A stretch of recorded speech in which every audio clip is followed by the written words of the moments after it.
ne juge pas nécessaire d'exiger une étude d'impact environnemental pour le projet. C'est une attitude qui fait monter la grogne non seulement chez les environnementalistes, mais aussi chez une grande partie de la population des deux côtés de la baie des Chaleurs.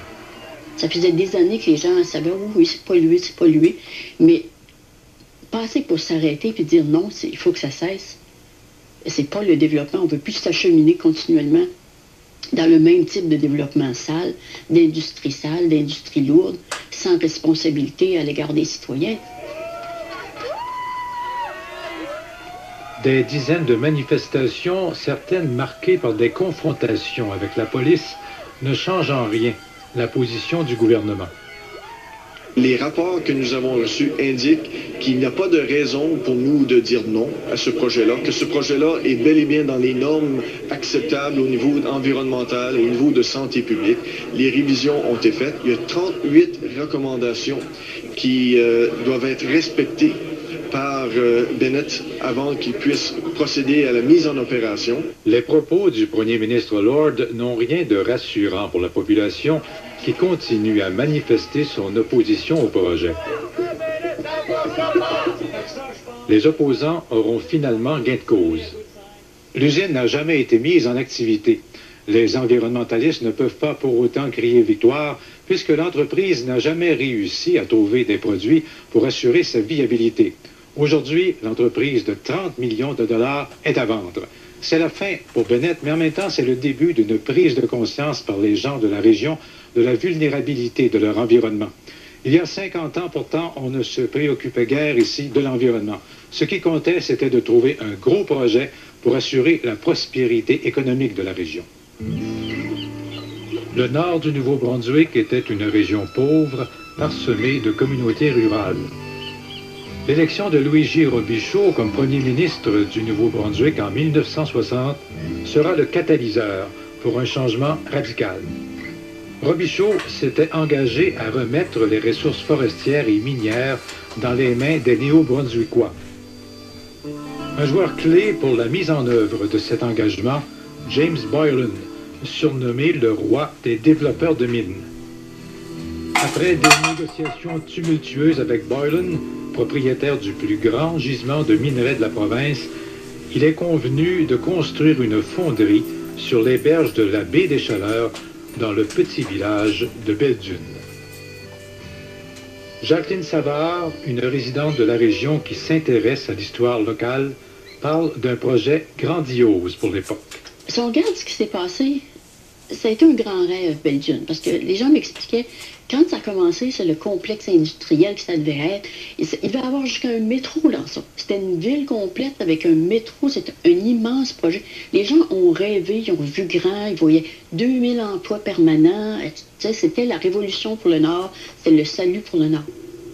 En 1964, le rêve devient réalité, avec l'ouverture de la plus grande mine de zinc au monde à 30 km au sud de Bathurst. Elle produira annuellement 3,5 millions de tonnes de zinc, ainsi que du cuivre, du plomb et de l'argent. Durant plus de 4 décennies, ce fut le symbole de la prospérité économique de la région. Mais à quel prix? Tout ce qui comptait à ce moment-là, c'était les emplois. On ne se préoccupait pas des effets possibles à long terme sur la santé ou l'environnement. Aujourd'hui, le constat est désolant. Un écosystème ravagé, des sols contaminés, des tonnes de homards bourrés de cadmium et une population dans la région qui présente des taux de maladies et de cancer les plus élevés dans la province et parmi les plus élevés au Canada.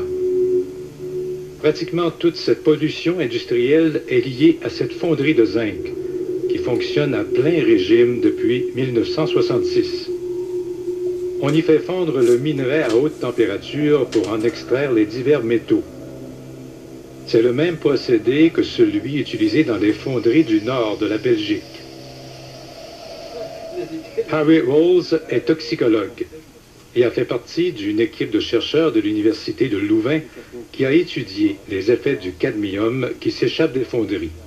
Ils ont utilisé des fours à zinc et les fours à zinc, ça sert en fait à chauffer à 1200 degrés le minerai de zinc, mais le cadmium disparaissait comme ça dans la nature. Dans cette période-là, les années 60, on n'avait pas la connaissance des questions environnementales.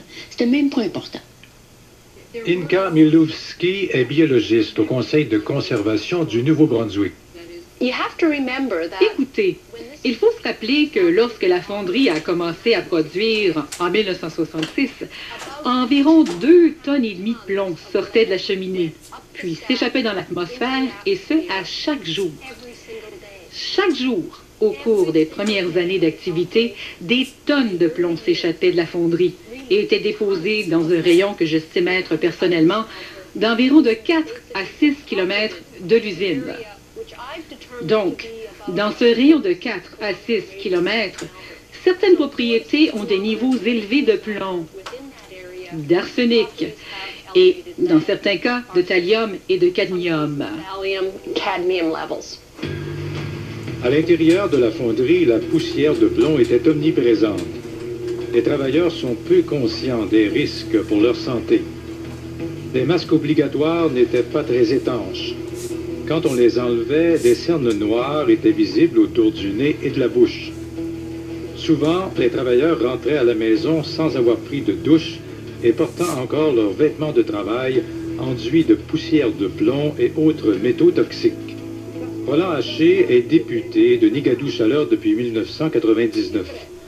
Il a grandi à quelques kilomètres de la fonderie. J'ai plusieurs amis qui travaillent là, on va vous dire, ça n'avait pas de bon sens dans le temps. C'est vrai, ça n'avait pas de bon sens dans le temps. Mais la technologie a avancé et la technologie a été appliquée là et maintenant, c'est plutôt vivable. L'école de Belgium était située à moins d'1 kilomètre de la fonderie. Les enfants du village l'ont fréquentée jusqu'en 1972. C'était la période la plus intense de contamination de l'air. En 1968, un rapport du ministère fédéral de la Santé fait état de taux anormalement élevés de plomb à l'intérieur et à l'extérieur de l'école. On propose donc une enquête sur la pollution au plomb dans le milieu.